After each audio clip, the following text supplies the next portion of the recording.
Mahmud II's successor, Sultan Abdul Mejid, looked to the West for help in bolstering the fortunes and the image of the empire. He was influenced by the British aristocratic class and mimicked European styles in his dress and in his surroundings. He looks very elegant. In 1843, anxious for a symbol of success, he abandoned Topkapi Palace.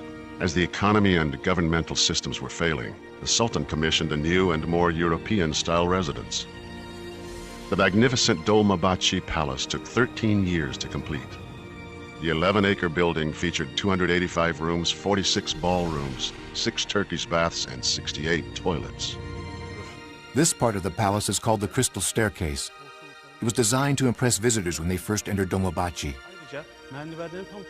In addition to the crystal balustrades, the ceiling itself is also built of crystal, so that the light that streams through forms a magnificent display of the 7 colors of the rainbow. The ceremonial throne room was one of the largest ballrooms in Europe, designed to host state affairs for 2,500 people.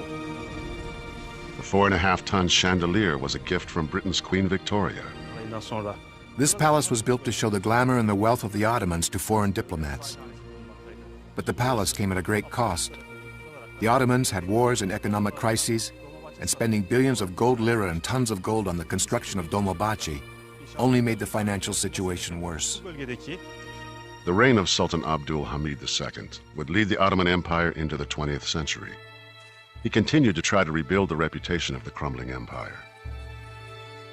He commissioned the most prominent photographers of the day to document the best of the empire: schools, hospitals, and manufacturing. The Sultan personally presented over 1,000 photographs to the U.S. Library of Congress and the British Museum, hoping to convince the Western world of the Ottoman Empire's technological development and industrial advances. These pictures do not, however, tell the true story.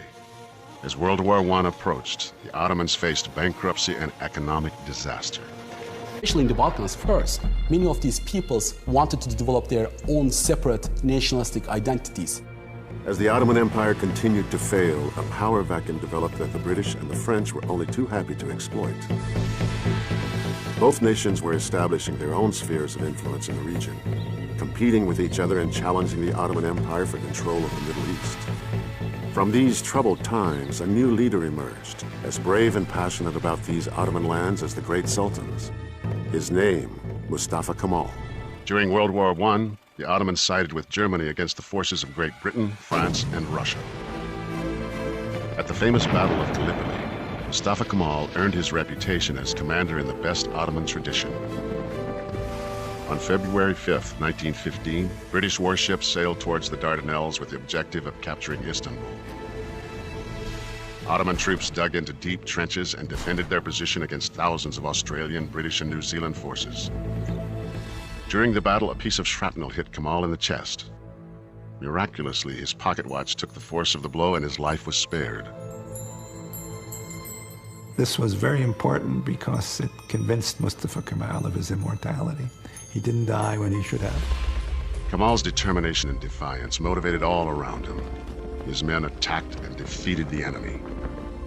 9 months of gruesome battle at Gallipoli left an estimated 46,000 Allied and 66,000 Ottoman soldiers dead.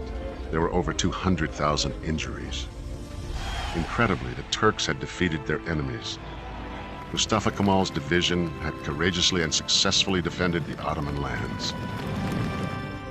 However, in 1918, the end of World War I meant defeat for the Germans and their Ottoman allies. After the war, in the Treaty of Sèvres, the victors divided up the empire, giving portions of the Ottoman homeland of Anatolia to Greece, France, and Italy. This is the creation of the modern Middle East. I mean, this is what allowed the French and the British to go in and to start territorial acquisition. It was this treaty, signed by Sultan Mehmed VI, that energized the Turkish nationalist movement. The leader of this post-World War I movement was Mustafa Kemal, who emerged from the war as the only undefeated Turkish commander. He set up a provisional government in Ankara. Over the next 4 years, Kemal's nationalist forces recaptured all of the occupied parts of Anatolia, what is now Turkey. He will always be remembered and venerated because there may not have been a Turkey if he hadn't led his troops. Parliament offered Kemal the Sultanate and the Caliphate, but he had other ideas. Long a critic of the corrupt rule of the sultans, Kemal shocked Parliament by abolishing both sacred titles. He threatened his colleagues that if the proposition was not carried, some heads would be cut off. Fights broke out. Some politicians fired guns on each other, but Kemal won.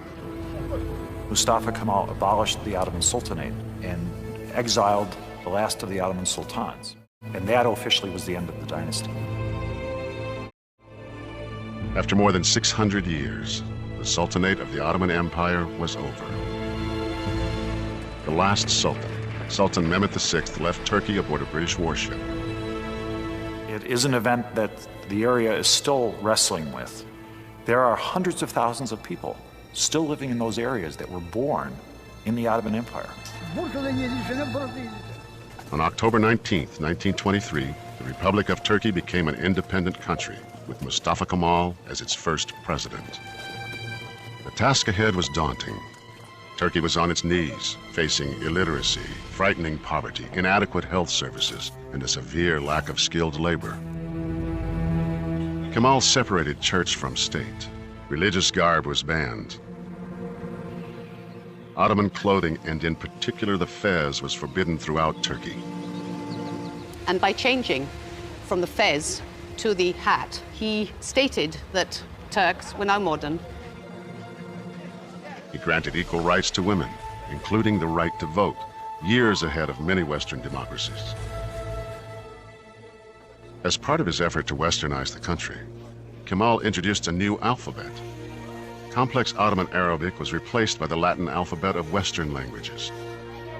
But Kemal's bold decision paid off. In just 1 year, 1928, literacy increased over 500%.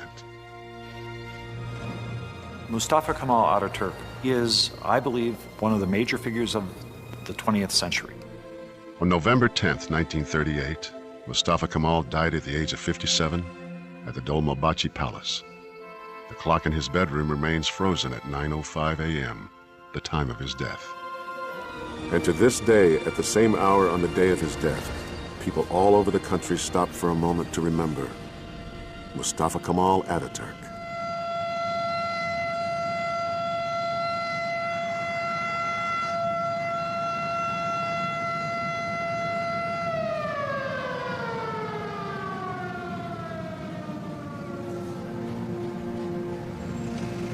Modern Turkey, sitting at the crossroads of Europe and Asia, continues to embrace both East and West, the old and the new.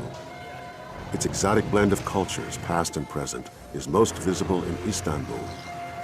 Even today, with all of the skyscrapers that have appeared in other sections of Istanbul, the old section of the city is still dominated by these wonderful Ottoman imperial mosques. The influence of the Ottoman Empire is felt not just in Turkey, but in the Middle East, the Balkans, North Africa, and the Arabian Peninsula. In the end, the Ottoman Empire remains an empire of contradictions.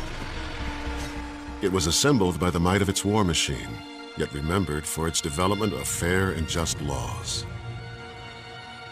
It conquered people of many faiths, yet until its waning years, it was open to the cultures and religions of the vanquished. But most of all, the Ottoman Empire was enduring.